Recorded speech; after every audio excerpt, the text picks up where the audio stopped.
আমাদের health tax নিয়ে একটি আন্তর্জাতিক পরিকল্পনা বিভিন্ন সময় থেকে চালু আছে এবং সেটা অনেক পুরনো।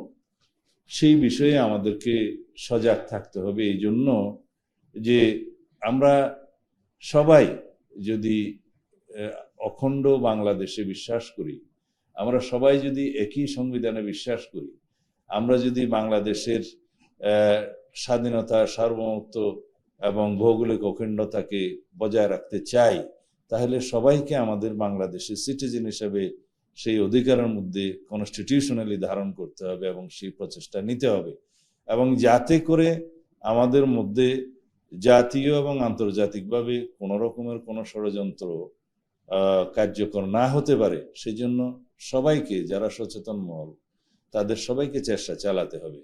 আমাদের সাম্প্রতিককালে কয়েকটি ঘটনা আমাদেরকে চিন্তিত করেছে, যেমন কুকি চীনের ঘটনা, সেটা আমাদেরকে চিন্তিত করেছে। আমাদের নিরাপত্তা বাহিনীকে আমাদের চিন্তিত করেছে। কারণ হচ্ছে যে তার পিছনেও অনেক কারণ আছে, যেটা আমরা সাদা চোখে দেখছি, সেটার পিছনে অনেক পর্দার অন্তরালে কারণ আছে। যে এইখানে আমাদের পার্বত্য অঞ্চল এবং ভারতের একটি অঞ্চল, মায়ানমারের একটি অঞ্চল নিয়ে আর একটি বৈশ্বিক কোনো শক্তির পরিকল্পনা আছে। সেই পরিকল্পনা বাস্তবায়নের জন্য এই ভূখণ্ডটাকে হয়তোবা তারা অন্যভাবে সাজাতে চায়। এর বেশি আমি আজকে বলতে চাই না এখানে।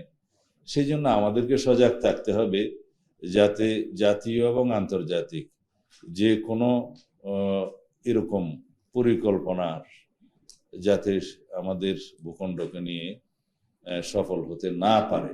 সেই জন্য আমাদের দেশের সশস্ত্র বাহিনী, নিরাপত্তা বাহিনী, বুদ্ধিজীবী মহল, যারা এই বিষয়ে গবেষণা করেন এবং এই বিষয়ে যারা চর্চা করেন এবং এই লাইনে যারা সাংবাদিকতা করেন, সবাইকে সমন্বিতভাবে প্রচেষ্টা রাখতে হবে, যাতে আমাদের স্বাধীনতা, সার্বভৌমত্ব এবং ভৌগোলিক অখণ্ডতা আমরা বজায় রাখতে পারি এবং বাংলাদেশের এই সীমানার মধ্যে সবাইকে নিয়ে আমরা সিটিজেন হিসাবে একসাথে থাকতে পারি।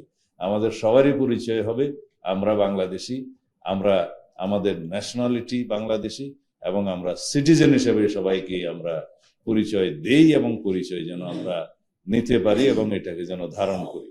একমাত্র সেটাই হবে আমাদের মূল ভিত্তি, আমাদের ঐক্যই হবে আমাদের নেশনকে এগিয়ে নিয়ে যাওয়ার জন্য মূল শক্তি।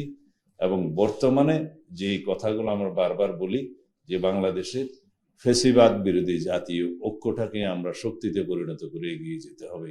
বিকজ পতিত ফ্যাসিস্ট শক্তিটা বাংলাদেশের জন্য, আমি জেনারেল সাহেবদেরকে বলি, আপনারা মনোযোগ দিবেন, সেই ফ্যাসিস্ট শক্তি বাংলাদেশের জন্য ন্যাশনাল সিকিউরিটি থ্রেট।